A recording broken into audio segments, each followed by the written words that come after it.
इस वीडियो में सबसे पहले देखेंगे नैनीताल रोपवे यानी ट्राली ख़राब हो जाने से 6 विदेशी पर्यटक और 5 बच्चे कई घंटे तक हवा में लटके रहे। बाद में उन्हें किस तरह से रेस्क्यू किया गया और ज़मीन पर उतारा गया और उनकी जान बचाई गई। उसके बाद संजय सिंह का वो भाषण जो उन्होंने संसद में ऐसे दिया जैसे कोई शेर दहाड़ता है। आज तक संजय सिंह का आपने ऐसा भाषण नहीं सुना होगा जो भाषण इसमें मैं आपको दिखाने जा रहा हूं और सुनाने जा रहा हूं। इसके बाद वही देखेंगे कि संजय सिंह ने किस तरह से संसद में अपना बयान दिया है और क्या क्या बातें कही। और इस वीडियो के सबसे इंटरेस्टिंग पहलू स्मृति ईरानी है। स्मृति ईरानी ने एक शगुफा छोड़ दिया है, यानी एक ऐसा बयान दिया है जिसे मुस्लिम विरोधी माना जा रहा है और मुसलमानों में इसकी बड़ी बेचैनी पैदा हो गई है। उन्होंने कहा है कि कादियानियों को इस्लाम से खारिज नहीं कहा जा सकता। आंध्र प्रदेश बोर्ड के ऊपर उन्होंने ये बात कही है, वक्फ बोर्ड के ऊपर ये बात कही है कि वो लोग कादियानियों को इस्लाम से खारिज नहीं कह सकते। इस पर मौलाना जो पंजाब हैं, इमाम पंजाब हैं, उन्होंने जिस तरह से स्मृति ईरानी की क्लास लगाई है, उन्होंने समझाया है या उनको बताया है कि हकीकत क्या है, कादियानी कौन है और उनको किस तरह से खारिज किया गया है या इस्लाम के अंदर कौन आ सकता है कौन नहीं आ सकता है, इसका फ़ैसला करने का उन्हें कोई हक़ नहीं है। इसका फ़ैसला सिर्फ़ उलमा करते हैं, इस्लाम करता है और उनका एक पूरी दुनिया के जो लोग हैं, जो इस्लामी एक पैनल है, उसके हिसाब से होता है। किसी के कहने से या किसी के सुनने से ऐसा नहीं हो सकता। देखिए पूरी वीडियो और इसका मज़ा लीजिए। दोस्तों, मैं आरिफ खान एक बार फिर क्राइम एक्सपोजर न्यूज़ रूम से आपके सामने नए मुद्दों और ताज़ा खबरों के साथ।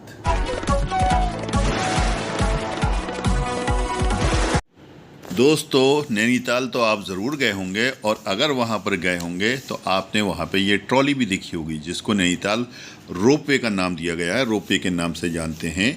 बड़ी खबर आ रही है वहाँ से कि कल यहाँ पर कुछ टेक्निकल ख़राबी होने के कारण ये ट्रॉली हवा में लटक गई। 6 विदेशी पर्यटक ट्रॉली में सवार थे और 5 बच्चे भी इसमें बैठे हुए थे। जिस वक्त ट्रॉली रुकी तो लोगों की सांसें अटक गईं और लगा कि सब कुछ ख़त्म होने वाला है, लेकिन रोपवे के जो स्टाफ हैं उन लोगों ने हिम्मत से काम लेते हुए ट्रॉली को तो वहाँ पर रोक दिया और रेस्क्यू करके उन लोगों को नीचे उतारा। बताता हूँ मैं आपको डिटेल में क्या हुआ है कि चलते चलते अचानक ट्रॉली बंद हो गई। इसके बाद उसमें सवार पर्यटकों की जान कुछ समय के लिए आफत में फंस गई। रोपवे का संचालन करने वाली संस्था कुमाऊं मंडल विकास निगम के कर्मचारियों ने रोपवे में सवार 6 विदेशी पर्यटकों समेत 5 स्कूली बच्चों और एक अन्य व्यक्ति को सकुशल रेस्क्यू कर उतारा। मैकेनिकल फॉल्ट के चलते रोपवे का संचालन अचानक बंद करना पड़ा। इसके बाद रोपवे के प्रबंधन में हड़कंप मच गया और इसके बाद हवा में लटकी ट्राली में रस्सी से 6 विदेशी पर्यटकों समेत मौजूद लोगों को रेस्क्यू कर सुरक्षित ज़मीन पर उतार दिया गया। ये देख सकते हैं नैनीताल के खूबसूरत नज़ारे। दरअसल जो भी पर्यटक चाहे देसी हो या विदेशी हो, जब नैनीताल जाते हैं तो इस रोपवे का मज़ा लेना ज़रूर चाहते हैं, क्योंकि इस रोपवे के ज़रिए उनको जो स्नोफॉल का जो व्यू है वो दिखाई देता है। जब वहाँ पर ऊपर पहुँचते हैं, जहाँ से रोपवे को ये रास्ता बनाया गया है, जब यहाँ से ट्रॉली लेकर इनको ऊपर पहुँचती है तो वहाँ पर उनको स्नो पॉइंट दिखाई देता है, जहाँ से वो बर्फ़बारी का वो उनको देखने को मिलता है। और इसके अलावा चाइना के पहाड़ भी वहाँ से देखने को मिलते हैं। इस नैनीताल की खूबसूरती को चार चांद लगाने वाली ये ट्रॉली जो मनोरंजन करती है लोगों का, वो इसका तो बड़ा योगदान है वहाँ पर। और इसके जो काम करने वाले जो इसके जो कर्मी हैं वो लोग अपनी सेवा बराबर देते रहते हैं, लेकिन इस प्रकार के बीच बीच में कभी कभी फॉल्ट भी हो जाते हैं। पहले आपने कभी सुना होगा, नैनीताल में तो नहीं हुआ है कि किसी जगह एक ट्रॉली में आग लग गई थी चलते चलते, जिसके अंदर से बड़ी कैजुअल्टीज़ हुई थी। लेकिन ऐसे मतलब ये नहीं होता हैगा कि लोग इसके अंदर आनंद लेना छोड़ दें या जाना छोड़ दें या ये करना छोड़ दें कि अपना मनोरंजन नहीं करें। लेकिन जो टेक्निकल स्टाफ है वो इसमें तत्पर रहता है। लेकिन फिर भी इन सब चीज़ों के ऊपर ध्यान देने वाली बात ये होना चाहिए कि किसी भी सैलानी को कोई भी किसी प्रकार का नुकसान नहीं होना चाहिए और हर चीज़ की देखरेख बराबर सही से रहनी चाहिए। दोस्तों, आपने बहुत से नेताओं को संसद में बोलते हुए देखा होगा, संसद के बाहर बोलते हुए देखा होगा, लेकिन संजय सिंह का जो अंदाज़ संसद में बोलने का है जैसे कि शेर दहाड़ रहा है, इस दौर के अंदर कोई सच्ची बात अगर कहीं पर कह दे तो ये उसकी बहुत बड़ी उपलब्धि मानी जाती है। और हम उसकी तारीफ़ नहीं कर रहे हैं, बल्कि सच्चाई ये बता रहे हैं कि संजय सिंह और कुछ नेता और भी ऐसे हैं जो सच्चाई को कहने से चूकते नहीं हैं। आप जब इस क्लिप को देखेंगे, आगे इस वीडियो में देखेंगे कि संजय सिंह ने जिस अंदाज में संसद में लोगों को झिंझोड़ा है, सरकार को झिंझोड़ा है, सरकार की आंखों में आंखें डालकर जो बात करी है, ऐसी हिम्मत बहुत कम लोगों में दिखाई देती है। देखिएगा, ये येदियुरप्पा पे कार्रवाई नहीं करती, व्यापम घोटाले पे कार्रवाई नहीं करती, जितने भ्रष्टाचारी आपसे जुड़े हुए हैं उन पे कार्रवाई नहीं करते। मनीष सिसोदिया के घर पे आपने 14 घंटे छापेमारी की, सत्येंद्र जैन को आपने जेल में रखा है, अरविंद केजरीवाल पे छापे मारते हैं, सारे मंत्रियों पे छापे मारते हैं, बंद करके सबको जेल में डाल दीजिए। दादागिरी से अगर देश चलाना चाहते हैं, तानाशाही से चलाना चाहते हैं, सबको जेल में डाल दीजिए। जो डलहौजी ना कर सका वो ये हुक्काम कर देंगे, और कमीशन दे दो तो हिंदुस्तान को नीलाम कर देंगे। तुमने राष्ट्रपिता महात्मा गांधी का मजाक उड़ाया, तुमने सरदार वल्लभ भाई पटेल का मजाक उड़ाया, तुमने डॉक्टर राम मनोहर लोहिया का मजाक उड़ाया, तुमने हिंदुस्तान के क्रांतिकारियों का, हिंदुस्तान के उन महान सपूतों का मजाक उड़ाया। विचारधारा के लोग अंग्रेजों की गुलामी करते हैं, अंग्रेजों की दलाली करते हैं, अंग्रेजों से माफी मांगते हैं, वो आज आंदोलनकारियों का मजाक उड़ा रहे हैं। सर मुझे समझ में नहीं आता, अंग्रेजों से माफी मांगने वाले बुरा इनको लग जाता है। उन्होंने आंदोलन से इस देश को आजाद कराया, हमें संविधान दिया, हमें संसद दी, हमें लोकतंत्र दिया, हमें यहाँ बोलने की आजादी दी। यहाँ पे प्रधानमंत्री जी अगर आए हैं तो उन्हीं लोगों के बलिदान की बदौलत आए हैं। Sanjay ji please conclude. संजय जी बदौलत आए हैं। खेल बेच रहे हो, कोल बेच रहे हो, LIC बेच रहे हो, बैंक बेच रहे हो, एयरपोर्ट बेच रहे हो, पोर्ट बेच रहे हो, FCI बेच रहे हो, बिजली बेच रहे हो, पानी बेच रहे हो, सड़क बेच रहे हो, BPCL बेच रहे हो, पूरा हिंदुस्तान बेच रहे हो। मान्यवर, पिछले कुछ वर्षों में जिस तरह से जांच एजेंसियों का दुरुपयोग विपक्ष के नेताओं के खिलाफ हुआ है, इससे ये साफ लगता है कि इनको देश के लोग शुरू कर दिया। ये सरकार का चरित्र है। बाहर भी नहीं बोलने देते, यहां भी नहीं बोलने देते आप लोग। ऑनरेबल मेंबर सर प्लीज मान्यवर, have your say. No one should be on the chair मान्यवर, एक्सेप्ट द वन स्पीकिंग। मान्यवर, ईडी का इस्तेमाल करके पिछले 8 वर्षों में 3000 छापे विपक्ष के नेताओं पे मारे गए और मात्र 23 लोगों को ईडी कन्विक्ट कर पाई, मात्र 0.5%। 0.5%। सर मैं सर ये बिल्कुल ठीक बात नहीं है sir. Sir honourable members, one of the members is on legs.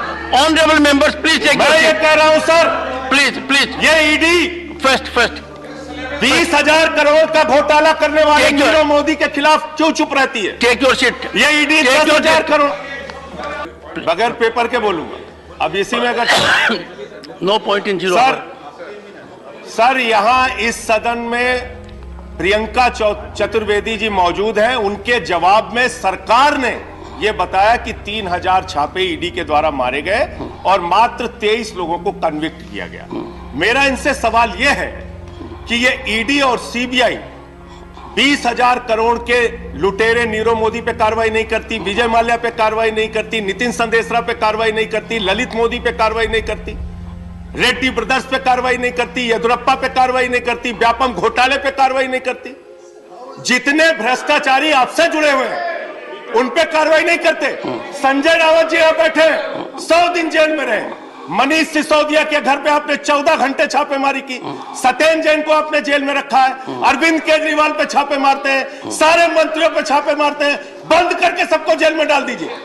दादागिरी से अगर देश चलाना चाहते हैं, तानाशाही से चलाना चाहते हैं, सबको जेल में डाल दीजिए सर, बंद कर दीजिए विपक्ष। 100 दिन रह के आए sir Sanjay Rawat, take your seat. 100 दिन रह के आए, बाद में करिए को कोर्ट किया।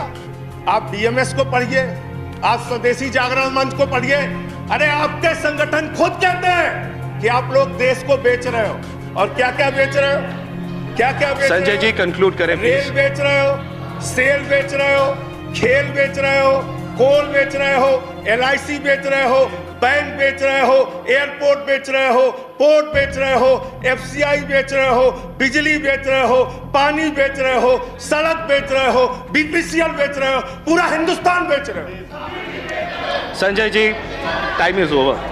कंक्लूड करें पूरा 30 हिंदुस्तान सेकंड। बेच दिया। हम लोग कोई बच्चे नहीं हैं, इन लोगों से ज्यादा राजनीति करके आए, लाठी खा के जेल जाके आए। तो दिखाओ यहाँ। स्मृति ईरानी का वो बयान कि कादियानियों को इस्लाम से खारिज नहीं कहा जा सकता ने बवाल मचा दिया है। इस पर इमाम पंजाब ने उनकी जो क्लास लगाई है और उनको जो सबक दिया है, जब आप सुनेंगे तो आपको लगेगा कि वाकई में उन्होंने जो सच्चाई बयान की है, जिस अंदाज़ में उन्होंने कहा है, वो काबिल तारीफ़ है। और स्मृति ईरानी को उन्होंने समझाया है कि इसके बारे में पहले गौर करिए कि हकीकत क्या है। सुने क्या है। हमारे मुल्क की वज़ीर ममलिकत जो अक़लियती उमूर की मंत्री हैं, मोहतरमा स्मृति ईरानी साहिबा, उन्होंने एक बयान दिया आज से 3 दिन पहले कि आंध्र प्रदेश का जो वक्फ बोर्ड है वो कादियानियों को ये नहीं कह सकता कि आप इस्लाम से खारिज। वक्फ बोर्ड कहे या ना कहे ये अलग बात। इतनी जिम्मेदार ओहदे पर जो बंदा बैठा हो, ये जो खातून बैठी हैं, जो अक़लियत की वज़ीर है, माइनॉरिटीज़ की वज़ीर हैं भारत के अंदर, वो कादियानियों के हक़ में बयान देने से पहले क्या ये ज़रूरी नहीं समझती कि पता कर लिया जाए कि ये कादियानी जो अपने आप को अहमदी कहते हैं, ये है किस बला का नाम, हैं कौन ये? और ये याद रखें, आपके पास कोई ऐसी ताकत नहीं है कि आप किसी को इस्लाम में दाखिल कर दें या खारिज कर दें। ये दुनिया में अल्लाह और उसके रसूल का जो दस्तूर मुसलमानों को मिला है, जिसको हम कुरान और हदीस कहते हैं, कुरान और हदीस से ही ये तय होगा कि कौन बंदा मुसलमान है, कौन मुसलमान नहीं है। कोई भी हुकूमत हमारे ज़ाती कानून के अंदर, हमारे अंदर कभी भी दखल नहीं दे सकती। पहली बात। दूसरी बात, आम लफ्जों में समझ लें मोहतरमा साहिबा कि अगर कोई आदमी, जिस तरह आप भाजपा की ओहदेदार हैं, अगर कोई आदमी भाजपा की नीतियों से, भाजपा के सिद्धांतों से सहमति ना जताता हो, पार्टी में रह के पार्टी के खिलाफ बात करे, तो आप क्या करोगे? आप उसको पार्टी से निकाल दोगे। अगर कोई वजारत में रह के अपनी सरकार के खिलाफ नुक्ताचीनी करे, क्या करोगे? उसको सरकार से निकाल दोगे। उसको बाहर रह के जीने का हक है, लेकिन पार्टी में रहने का हक नहीं है। इसी तरह कोई भी बंदा जो इस्लाम में रहना चाहता है, अल्लाह की इबादत के साथ, अगर वो ये कहता है कि नौजुबिल्लाह हुजूर सल्लल्लाहु अलैहि वसल्लम जो हमारे नबी हैं, प्यारे पैगंबर की जगह कोई और बंदा नौजुबिल्लाह नबी बनकर आया, तो क़यामत आ सकती है, वो इस्लाम में नहीं रह सकता है। नारे तकबीर, नारे तकबीर, खत्मे नबुव्वत, खत्मे नबुव्वत, नारे तकबीर। तो इसको तो छोड़ दीजिए कि वक्फ बोर्ड के पास अधिकार है या नहीं, वक्फ बोर्ड कहे या ना कहे। दुनिया भर के आलिमों ने कहा, दुनिया भर के मुसलमानों ने 100 साल पहले इसलिए फैसला किया। और यह भी सुनिए फैसला क्यों किया। आपने इतिहास नहीं पढ़ा। सन 1888 का दौर था, लोग चुप थे, देश की आज़ादी के लिए कोई निकल नहीं रहा था। मुसलमानों ने 1857 की जंग आज़ादी के बाद दोबारा इस देश की आज़ादी के लिए जब काम शुरू किया, जब तैयब जी और भीम जी जैसे लोगों ने कांग्रेस की उस दौर में आज़ादी के लिए बुनियाद रखी, मैं इस कांग्रेस की बात नहीं कर रहा, उस दौर में जब आज़ादी के लिए बुनियाद रखी, तो मुसलमानों ने उनका साथ देने का फैसला किया।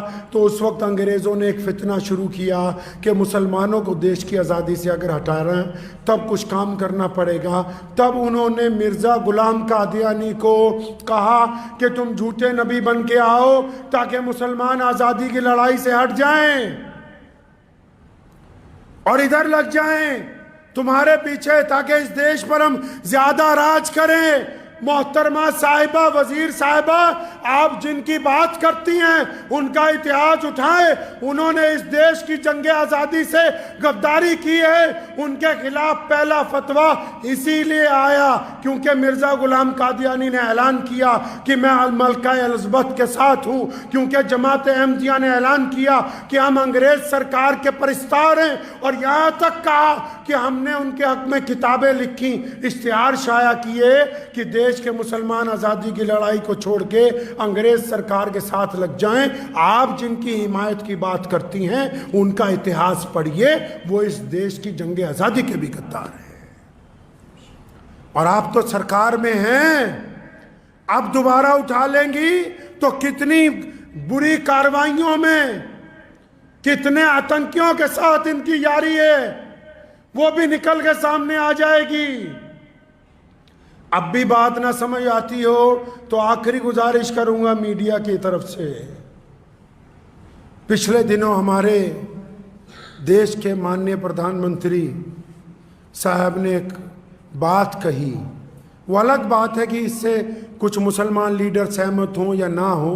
प्रधानमंत्री जी ने कहा कि मुसलमानों में 70% लोग पसमानदा हैं, यानी ऐसी बरादरियां जो गरीब हैं, हम अपने उन भाइयों को साथ लेके जाना चाहते हैं।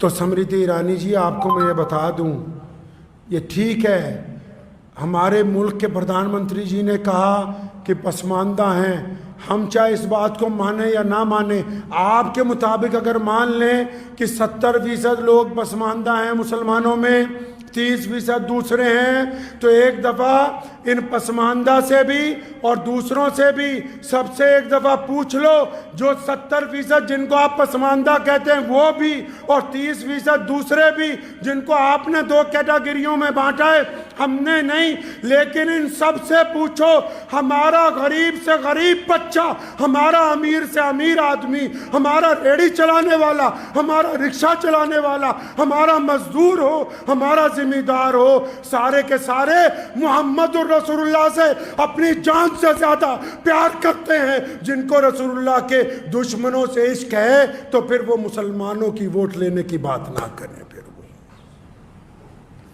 सियासी तौर पर भी समझ लो कि जिनकी आप बात करते हैं गले लगाने की, हम इनकार नहीं करते, गले लगाना चाहिए, होना चाहिए, ऊपर उठना चाहिए गरीबों को, लेकिन जिनको गरीब कह के ये समझ रहे हो कि ये गरीब, इनको कादियानी बना लोगे, अरे मुसलमानों की रगों में रसूलुल्लाह की मोहब्बत है।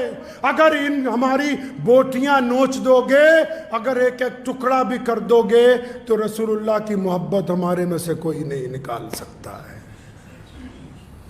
तो ये मशवरा पहले सरकार से भी कर लेती, जो हमारे साथ ऊपर थोपने की कोशिश की कादियानियों को, सरकार से भी एक मशवरा कर लेते कि पूरे भारत के मुसलमान, जो दुनिया में सबसे बड़ी अकलियत है इस देश में, जिनको हमारे प्रधानमंत्री जी आज अपनी छाती से लगाने की बात करती है, और ये मंत्री उन मुसलमानों की छाती पर नमक छिड़कने की बात करती है, पहले वहां तो पूछ लेते करना क्या है। जितने मर्जी हुक्मनामे जारी कर दो, किसी मर्जी वक्फ बोर्ड को कर दो, और वक्फ भी जो है ना, ये जो वक्फ की जायदादें हैं, ये हमारे खून पसीने की कमाई है। ये उन लोगों की जायदादें हैं जो अल्लाह और रसूल को एक मानते, उन्होंने दी हैं। ये किसी मिर्जा कादियानी की चेलों ने नहीं दी जायदादें, वक्फ बोर्ड की जो जायदादें, ये अल्लाह और रसूल को मानने वालों ने वक़्फ़ की कि इनके पैसे से, इनके किराए से, इनकी आमदनी से मस्जिदों का खर्चा चले, इनकी आमदनी से गरीब बेवाओं को राशन दिया जाए, इनकी आमदनी से गरीबों का इलाज करवाया जाए। ये इसलिए वक़्फ़ किया है, देश की जंग आज़ादी के गद्दारों के लिए वक़्फ़ बोर्ड वक़्फ़ नहीं किए गए हैं। तो मेरी गुजारिश है भारत सरकार से, पर माननीय प्रधानमंत्री श्री नरेंद्र भाई मोदी जी से भी गुजारिश है कि कैबिनेट में ये जो अक़लियत की वज़ीर हैं, इन्होंने पूरे देश के मुसलमानों के जज्बात को मजरूह किया है। इन्होंने पूरे देश के मुसलमानों को तकलीफ पहुंचाई है। इन्होंने पूरे देश के मुसलमानों के सामने हमारे प्यारे नबी हज़रत मोहम्मद रसूलुल्लाह सल्लल्लाहु अलैहि वसल्लम की शान में बेअदबी करने वाले, हमारे नबी के सामने झूठी नबूवत का ऐलान करने वाले मिर्ज़ा कादियानी के चेलों को मुसलमान बताने की कोशिश की है। इनको बुला के पूछिए कि क्यों ये ऐसा करती हैं। क्या हम इस मुल्क के वासी नहीं? क्या हमारा हक नहीं कि हम अपने दीन के ऊपर अपने तरीके के साथ बिल्कुल आज़ादी के साथ गुजारें? इसलिए इनसे पूछ होनी चाहिए कि आपने क्या किया है। और मंत्री साहबा, आपको एक बात और याद दिला दूं कि आप माइनॉरिटीज़ की वज़ीर तो हैं, लेकिन इसके साथ साथ आप महिला विकास मंत्री भी हैं। मणिपुर में जो देश की बेटियों के साथ हुआ उस पर आप चुप रहीं। कादियानियों की एक चिट्ठी पर आपने इतना बड़ा बयान दे डाला। वीडियो अगर पसंद आई हो तो लाइक कीजिए, शेयर कीजिए और चैनल को ज़रूर सब्सक्राइब कीजिए ताकि डायरेक्ट नोटिफिकेशंस आप तक